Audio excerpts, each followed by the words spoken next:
So, um, so yes, I'm Cédric Fournet. I'm working on confidential computing at Microsoft Research, and thanks for inviting me to this panel. So, as mentioned, I'm going to cover, to highlight two technological trends that we think can help address some of those big issues. But to be clear, this is quite technology-driven, but of course, how it meets with regulations and policies and legal aspects is still very much open. So the first part of this statement is about confidential and multi-party AI. So I'm starting from a rather generic machine learning training and inference setting. As you know, in many cases, the reason it's so interesting is because you have access to high-quality data, and this high-quality data tends to be sensitive and confidential. So here I took an example using medical data, but there are also banking data and, of course, humanitarian data. And, of course, you can encrypt your data and your network, but it's not the end of the issue. So there are many potential bad actors along the way as part of the pre-processing, as part of the inference. You can also have a client putting requests that are malicious. And conversely, clients may be concerned about the privacy of their requests. So there are many aspects of that, many threat models. And part of it is data poisoning, but another one that is, in a sense, harder to solve because it's harder to detect has to do with information leakage. So all of that is going to reveal some information about what's going on, and it's going to go beyond the intended information that should be released. And that's a really hard problem to control in the real world. So as a concrete use case that we are developing with Bosch, we looked at autonomous driving. And so there is a large volume of captured video images. And some of it is private, some of it isn't. In fact, it's very hard to identify the private part of what you might be registering in the street to learn how to drive. But because so much of that information may be poisoned with personal information captured by mistake, it's actually really hard to process that data in a privacy-preserving manner. And so if you, in order to comply with the GDPR, then either you have to ask people whose image was captured as part of the autonomous driving session, or you have to, or the bar to process that data with just for the purpose of training and nothing else is pretty high. And this requires that there is, we deploy the state-of-the-art technology in order of protecting the data that gets computed. And so in a sense, confidential computing here is one way of being the least privacy intrusive as we can for the task at hand, without having to, as a technical counterpart, as a partial solutions for dealing with potentially private data. And so the full pipeline is actually structured in a very defensive way, relying on trusted execution environment so that the data stays within the boundary of the hardware and is processed by specific software. And no one else or no other part of the technical infrastructure will have access to the data. So that's all good, and we started doing that using CPUs, like SGX enclaves.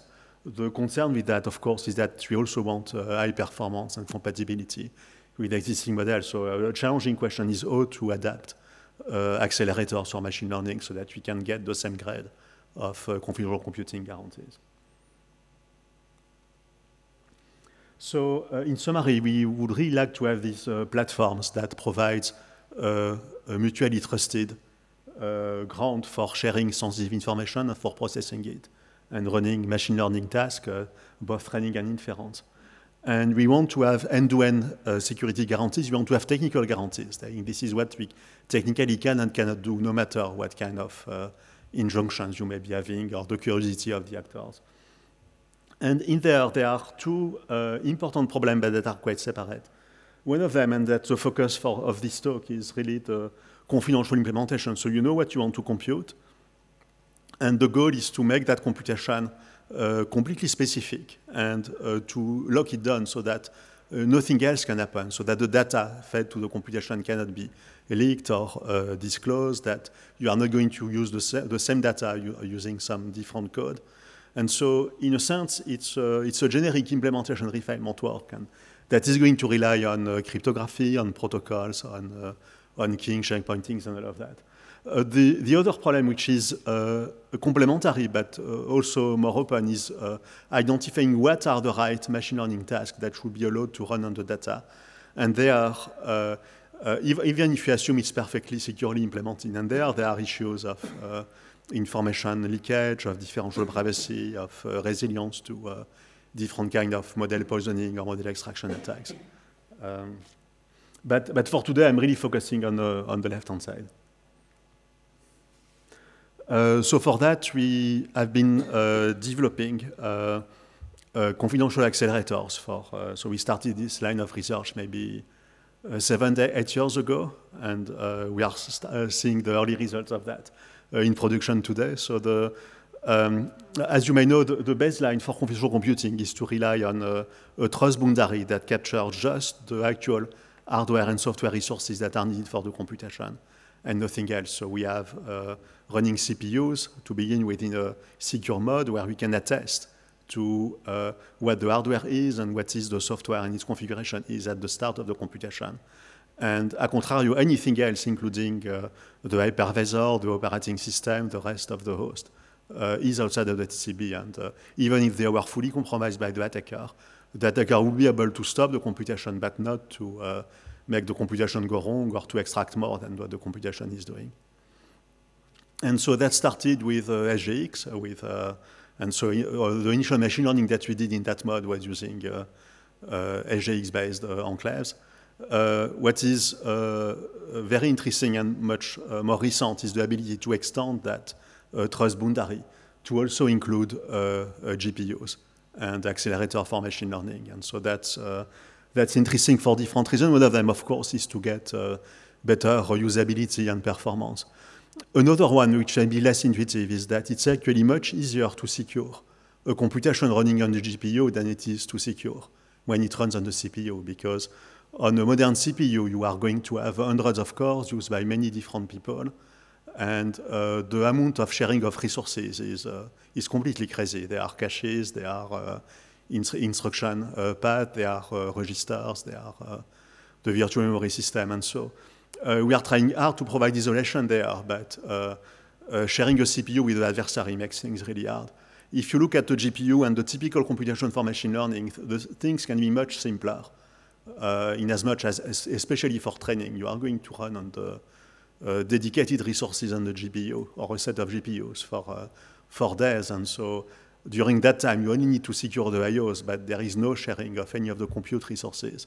And so as long as you can systematically encrypt and decrypt everything that goes in and out of the GPU, we should be okay. So that's the main idea. Of course, it relies on having proper hardware accelerations for encryption and also a secure root of trust for securing the platform. And that, so putting it in practice was much harder than conceptually, but basically it's very easy. We just configure the GPU to be completely secure, to report what the initial state is in terms of keys, in terms of configuration, in terms of code, and then we run the computation, and finally we encrypt the result, and we scrub the full memory before returning the GPU for the next task.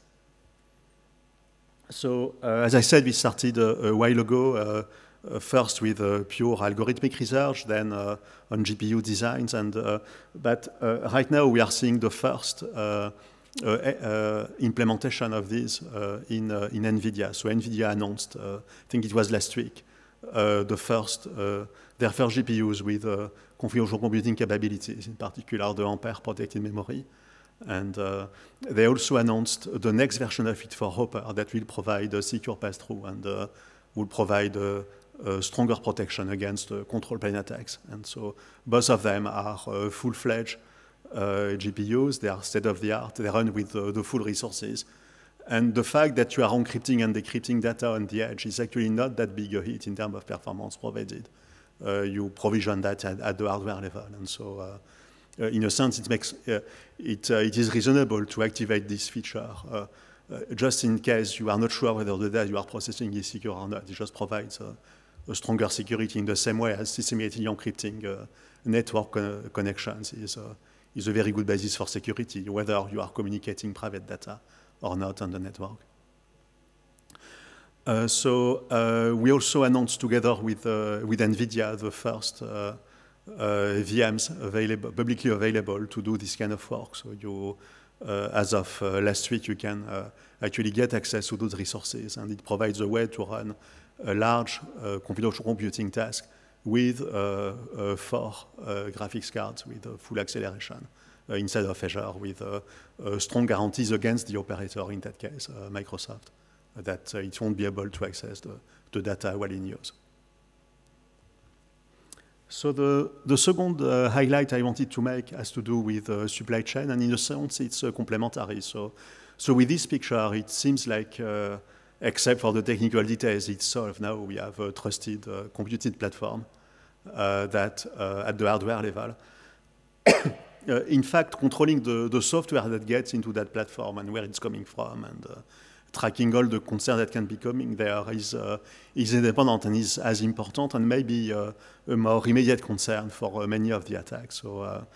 So there are generic supply chains, of course, which are well understood. They are also, and maybe less generally understood, but as complicated and much faster moving supply chain for software. So they are at many levels, from the source code to the build, the continuous integration, the continuous deployment, and then the distribution.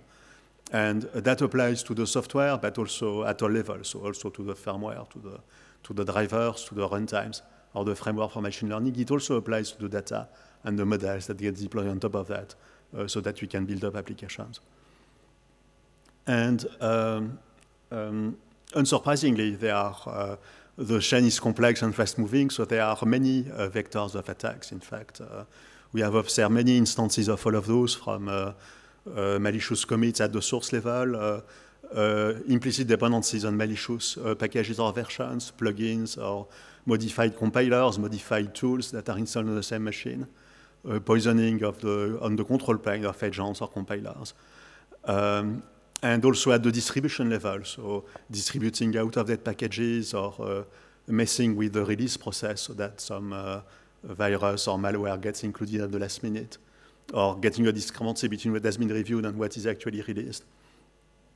And even after the release, tampering with versioning and the update process is a well-known way of attacking or compromising systems. So all of that, of course, there are specific technical flaws. There are also a more general dependency on the compromise of credentials of people in organizations that would otherwise be trustworthy, or legitimate, but that are victim to random hacking or by email or phishing, and that lead to, at least temporarily, some of those actors that are trusted along the supply chain to be compromised and to be able to inject attacks. So what we can do about that is quite tricky. Of course, we are not going to make all those attack vectors disappear overnight because they are true dependencies of the system. At the same time, you want at least to facilitate that work. And so in order to get full control over the actual TCP that gets even in the most trusted platform and in trusted hardware, we need to get a finer control about who is doing what, who is claiming what about what part of the supply chain, and also a way of automating that processing so that we can apply policies either to prevent attacks or after the attack to diagnose the attack and blame efficiently, or pinpoint and blame the compromised actors in the system. And so okay, I'm not going to detail most of the attacks. I'm sure you have seen many of them over the recent years. More interestingly, there is a large industrial effort to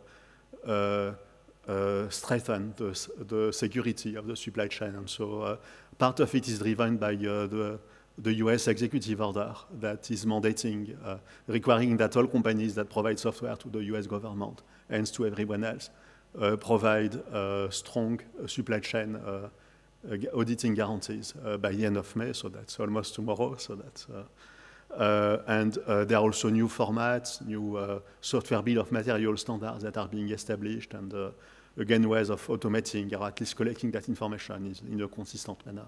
So that's exciting from a security viewpoint and from a software engineering viewpoint.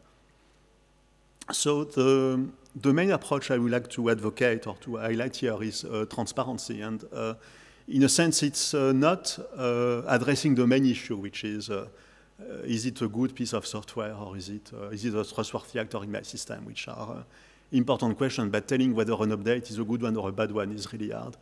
It's more about keeping the actors that make such claims about different parts of the system, where I make a commit, where I make a release, where I deploy a firmware update, accountable for what is in the box. And so even, and as we keep striving to make people more trustworthy, just systematically asking them to sign their statement, their claims, and to register that statement, that at least they cannot equivocate on that, and they can be held responsible for it. And moreover, we can apply automated policies about that is a necessary initial step that can be done generically for the full supply chain before we look at the details of each of the particular claims that the supply chain needs to address in that system. And so, as you may be aware, it started on the transparency side with certificate transparency and also for some variant of key transparency, but the concept is more general and it applies, it's a great match for supply chains. So yeah, I don't want to use too much time, so I'm going to skip the terminology. Just want to highlight that this is something that we are trying to build, so we are also starting the discussion with the IETF to standardize part of that aspect so that we can have interoperability about what constitutes a claim, what is the minimal part of the envelope that needs to be identified and processed for interoperability, and what is a generic way of issuing independent proof of registration, which in name receipts, based on a ledger that independently records the history of a line of digital artifacts. Okay, so yes, I hope you have many questions about that, but that's all I have for now. Thank you.